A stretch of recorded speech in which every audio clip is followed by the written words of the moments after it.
All right, close enough. First off, can everybody hear me okay? If you cannot hear me, please raise your hand. Thank you. My name is Justin Richer. I'm an independent consultant based out of Boston, do a lot of identity standards and stuff like that, but I have also long been a developer and hacker in the classical MIT sense of the word, and that I like to build things and do interesting stuff. And today I'm here to talk about something that has, throughout my entire career, has been very close to my heart, and that is the whole idea of shadow IT, and in particular, what we can do to help this whole conundrum of shadow IT. And some of you may or may not know what this term is. We'll get to that in just a moment, but first I want to start us off with a question, and that's who builds your infrastructure? Now, I am not saying, which cloud providers are you going and outsourcing stuff to today? That's what people are probably thinking with a lot of these kinds of things. I'm asking, who picks that cloud provider? Who says that our data can go here? Who says that we're using this tool to do this kinds of thing? Now, if you ask people who set up this kind of stuff, well, they're the ones that do it, right? It's your IT group. Your IT group says, this is the tool that we're using. This is how we're going to use it. This is how the account is set up. This is how we tie the people to the privileges that allow them to go and do their things. I'm here to tell you that this is a lie, because the way that your infrastructure is really built is a whole patchwork of unofficial solutions. People go and build things. They build tools, they build bits and pieces to string things together, to make stuff work. You will have stuff, especially in a larger organization, you'll have stuff built by groups, built and deployed by groups that are not IT groups, but they have engineers and they went and built stuff and they made a thing work. People pull stuff off the shelf all the time in order to do things, and this is fundamentally what shadow IT is all about. It's all about IT systems and solutions that are built and used inside an organization without explicit approval. Now, how do we get into this type of mess? How do we get into a space where we don't even really know, if we're honest, what our infrastructure looks like? Well, how do you build a good tech company? Right? We all want to have good technology companies. We want to build good things. We want to have good products and whatnot. How do we build a tech company like that? Well, first, get some good engineers, smart people that are able to go off and do things and give them interesting problems that they can solve. Because if they can solve some interesting problems, not only will they be engaged, maybe you'll have something that you can do with your company on top of that. And you want to give them the tools that they need in order to do that. And if you're lucky, maybe profit off the end of that. I don't know. That's the part that I've personally never quite figured out, but that's some people do that. And the way that this works, and this works because, we like to build things. Nerds like to build things. And so if you give people tools, if you give people problems, they will build things. But they will build things to do stuff for them. It's an old saying that a smart engineer is a lazy engineer because they will write a script to do the thing that they find boring instead of doing it themselves 10 times, right? They build things just to be kind of interesting. This is a new technology I wanted to check out. I wanted to go and see how this works, and I want to learn how to build the thing. Maybe I know that it already exists. Maybe I just want to build it to see how the guts work. But ultimately, engineers build things in order to solve problems. And this is really great because that's why you hire the good engineers. You hired them to solve problems. That is literally what engineers do. Except that they solve the problems that they run across in all different aspects, not just the ones that you said this is part of your job. They solve the problems that get in their way. Those may or may not be directly correlated to the things that are part of their job.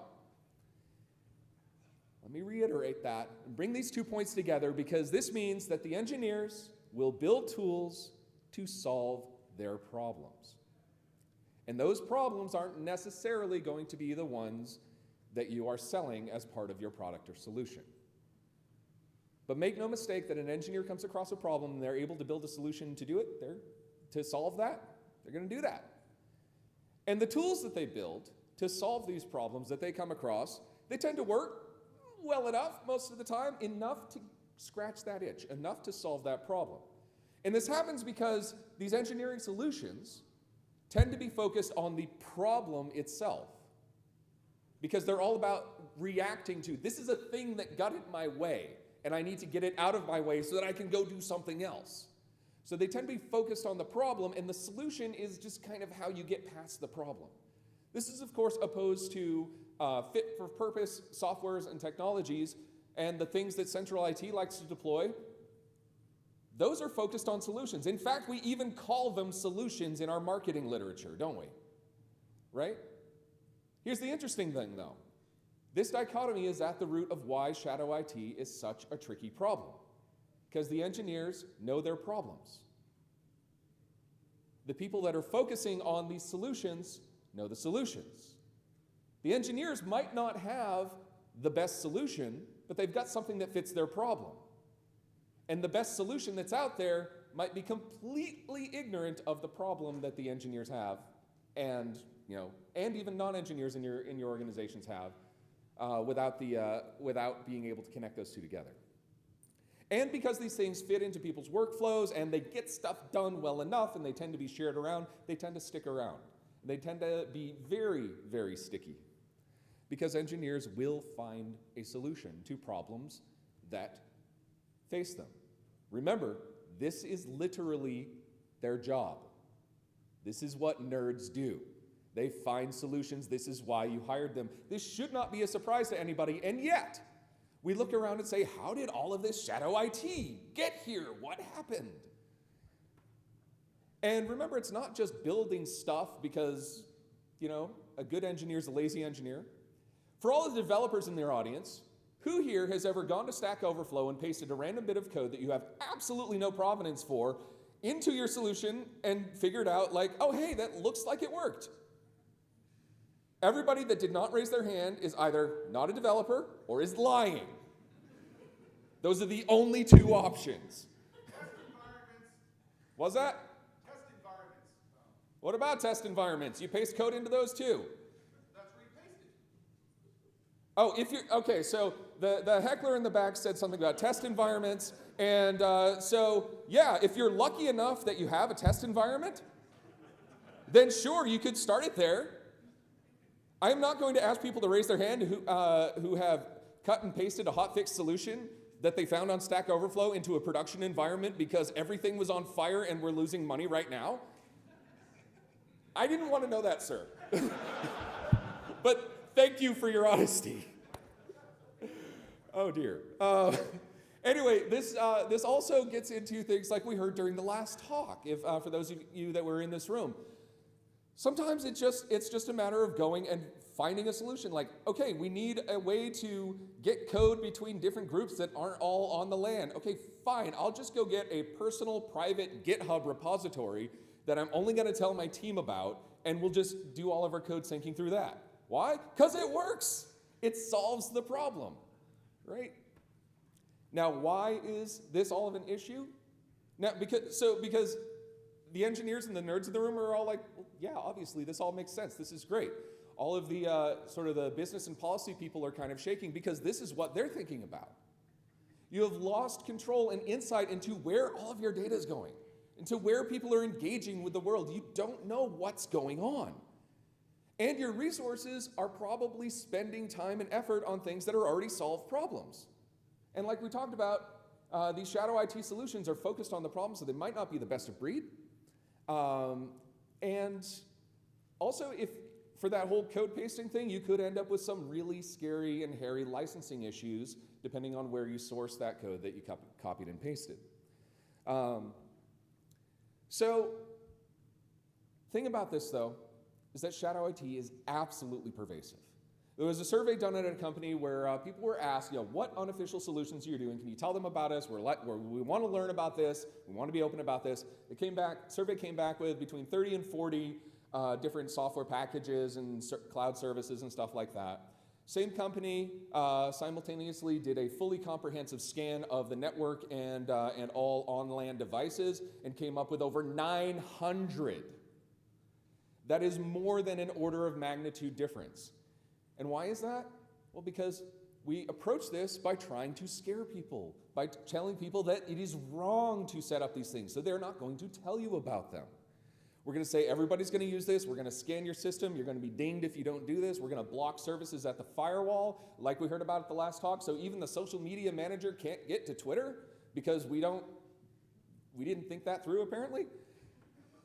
All of these cases, though, anytime you make the security and the policy too onerous, it leads to creative workarounds. Every single time. Because remember, what do engineers do when you face them with a problem? They come up with a creative solution, because that is what we do. That is absolutely what their job is. But it's more than that. There's a very real incentives game going on here. If I'm an engineer at a company, if I don't get my job done, that means I don't get paid. But if I go against policy and I get caught, then maybe I'll get in trouble, but only if I didn't do my job good enough, I guess. The incentives are way out of whack with each other here, because we like to think about things in terms of carrots and sticks, and I would argue that that's a really ridiculous dichotomy. Carrots teach you to bend and twist and reach for the carrot. This is a positive incentive. And sticks teach you to kind of reach and bend and avoid the stick. Neither of those are actually getting at what you want people to really do. It's all about avoiding or going towards these artificial external stimuli. And so shadow IT is pervasive. It's brought about by this thing, by this whole dichotomy of what we ask engineers to do and what we expect people to do. And ultimately, I would argue that you cannot get rid of it. It is there, it is going to be there. It will always be there. And now I know that what some of you are thinking, if I cannot get rid of shadow IT, how do I live with shadow IT? First off, understand why it's there. It's there for a reason. If I'm an engineer and I'm approaching a problem, I'm going to build something only if these two things are true. If it's needed, and it wasn't there before. So understand why it was needed. What function does it provide? And even if that function is the joy of being able to build this thing to understand how it works, that is providing a very real function. Understand the motivation there and be very open to the wide variety of those answers. But also understand what function people think it provides. Because often people have a very interesting mental model of what the thing that they've built or deployed or bought does for them. It might be solving something in a very particular and peculiar way that is true only for that person in that time that nobody else has really been able to articulate. This is hard to get at, but it's very, very worth understanding. And corollary to this, why wasn't it already there? Did you just not have any official solution?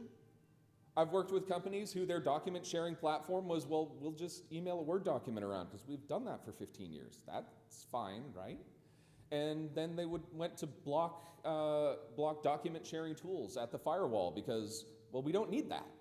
We can just email Word docs around because that's the only thing that people have ever done. So sometimes there is no official solution. But sometimes, and I would say these days even more often, the official solution fails for some reason for the people that are trying to use it. And that reason might be really different from the reasons that the people that put that solution in place wanted to use it. Because the motivations and the ways of working for different groups of people, believe it or not, are very different. So if you want people to do the right thing, it's not about carrots, it's not about sticks. These incentives are kind of external. It's about making things easy. It's about making it easy to do the right thing. Because you need to assume that the people that are working at your company, they probably want to do the right thing and don't want to do the wrong thing. But regardless of all of that, they're going to do the easy thing. Because remember, when it all comes down, if I don't do my job, I don't get paid. That is my motivation. But in order to do this right, this is not a simple thing. We need to understand at a deep level what easy means. In a seminal 1988 paper by Gruden et al., Why Computer-Supported Cooperative Work Applications Fail, excellent paper. I'm just going to read this because I can't do better paraphrasing this. If we are going to support groups that include any diversity at all, This means diversity of experience. This means diversity of work practice. This means diversity of mental models of how systems work. Any diversity at all, we will have to learn much more about how different kinds of people work. And have we gotten better in the intervening 19 years since this paper was published? A little bit. And I think we can still go a lot better than this. Because I argue that the best way to combat shadow IT is to not combat the IT, but to combat the shadow. Don't block the tools, don't block the things, because that's going to lead to more workarounds. Instead, bring people in from the shadow, from feeling like they need to hide things. A great way to do that is to set up your official solutions and central IT services as truly self-service. Automated registration without having to get permission to go and do things. Let the developers come to you, but make this easier than them trying to find a workaround. Do not make people ask for permission, because as soon as people have to ask for permission, they're going to find a way around that. A concrete example that we can do with today's technology is to have a company-wide OAuth server to protect any API for any client that people might want to stand up and hook up. Just make this a thing and make this available to everybody. Do not make people come and ask somebody, can I sign up my client to this? Oh, well, we need to do a code review, we need to do that. Well, no, screw that. I'm going to go set up my own OAuth-like system, or go set up, an auth leader, Auth0, or one of these other cloud services, and I'm just going to go do it for. Maybe I'll even call this my test environment to make people happy, right? But as somebody who worked for a research lab for 15 years, I can't tell you how many of my test environments got fielded into actual theater operations. It's a little scary, actually. But the important thing is to allow people to access this without asking permission. Arbitrary scopes of access, arbitrary clients. You can do the same thing with identity. Today's identity technologies allow us to do this. And in fact, identity is an even more interesting one, because identity is one that can, with these technologies, cross those traditional firewalls, which, as we saw in the keynote, are becoming less and less relevant. If I can take my identity that I already have out into a cloud service, out into the public internet, I'm more likely to do that than to hook something up to my personal email account. And now I have, corporate information coming into my personal email account. Maybe I'll be nice and forward that to my corporate email account, but, we can do better than that.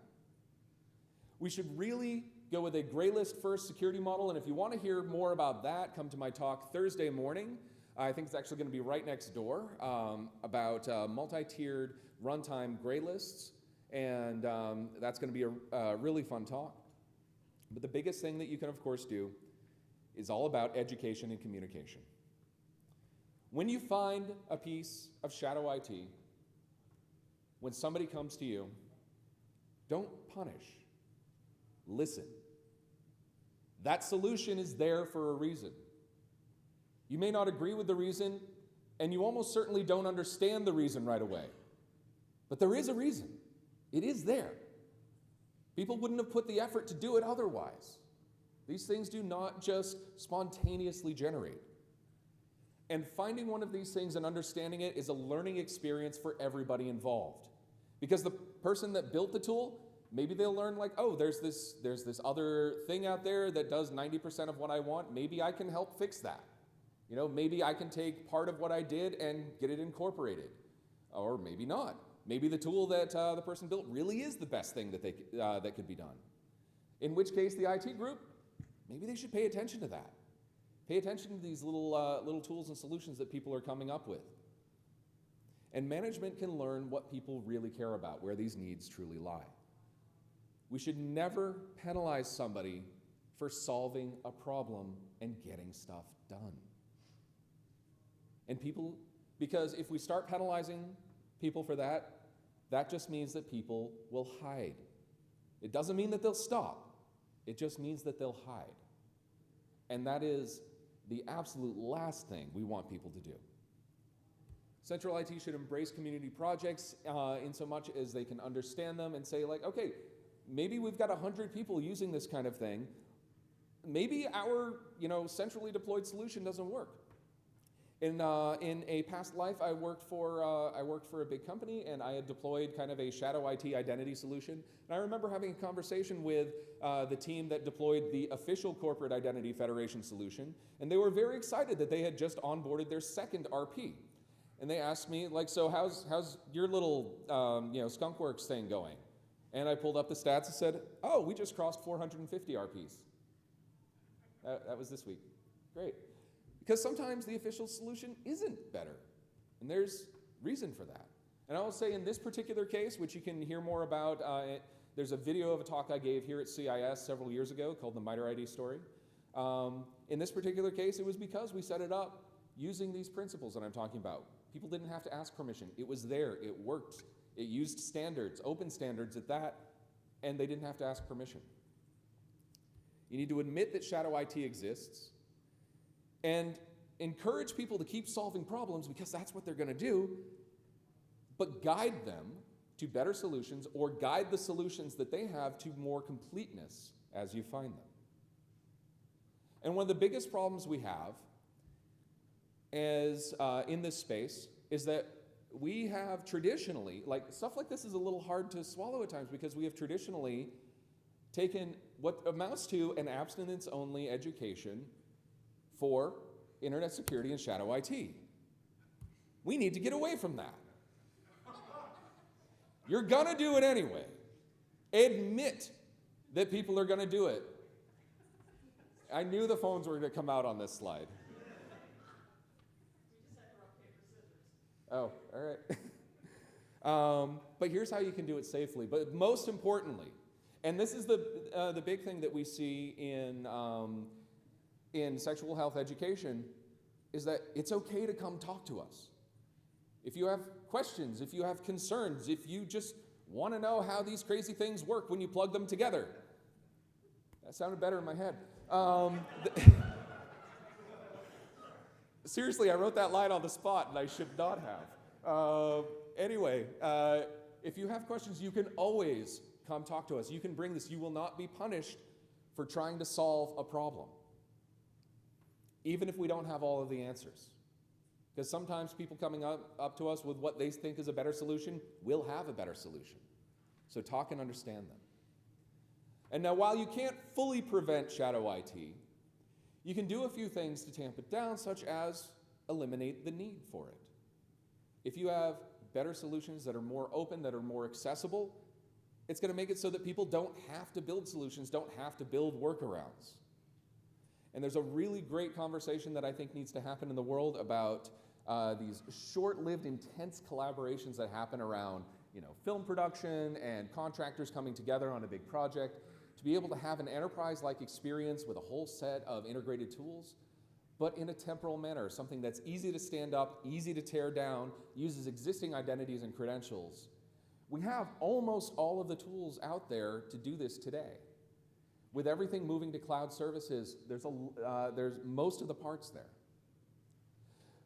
But at the end of the day, it's not about the technologies, it's about the people. Encourage people to engage in the outside world when they're coming up with these solutions and sharing them back to enrich the wider world of shadow IT and bring it out of the shadows. Because you have to trust that your people are not going to do stupid things. Otherwise, you're kind of screwed anyway. Thank you all very much.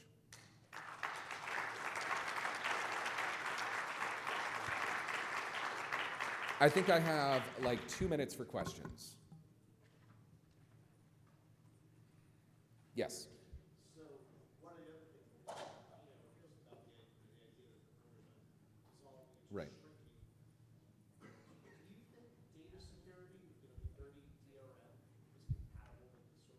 Because I know that would make the business feel a lot better. All right, so the question was, since the perimeter is really shrinking, not dissolving, data security is definitely becoming a thing, and do I think that DRM is compatible with this type of thing? DRM is a fundamentally flawed idea, but that does not mean that data security is fundamentally flawed. DRM is a horrible approach to key management to solve a very interesting data management problem. There are much better ways of doing key management out there, and we're seeing better takes on it all the time. There's some really interesting startups working in this space, like right now. The decentralized encrypted databases, such as blockchain and whatnot, are moving in that direction. And I am the last person to say that the blockchain is a solution to anything but Bitcoin, which is not a solution to currency. But that's a rant for another talk. Certain data security you don't want to whack on right now.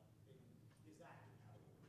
Yeah, so with appropriate data security, it is absolutely compatible to this, because if I can have a remote cloud service that I can provision without putting my data at risk, that's fantastic for me, because that gives me a lot more choice of where I can put it. The problem is that is fundamentally incompatible with what most of these cloud services want to do, and that's be able to hold and manipulate your data. If people just wanted to hold a bunch of encrypted bits that they couldn't see inside, sure, that'd be great, but that's a remote disk. That's not really, that's not all that interesting. And even the best remote disk services out there, Dropbox, Box.com, all of these other things, whatever that Microsoft does. I hand wave at the Microsoft people in the front row here. All of these things are trying to do smart things with the files that you upload in order to make it better, right? So I use a service that automatically syncs all the photos that my wife and I take from our smartphones into a folder on this thing. And it does that because it knows that these are photos that were taken on phones, and I can put those kinds of things in a special folder with special attributes like dates and times, and so everything gets nice and ordered. It's quite nice. But I can't do that if the remote service doesn't know that these are pictures with timestamps and locations and rotations and all of the other stuff. So it's a really hard problem, but I think we're making progress. All right, thank you all very much.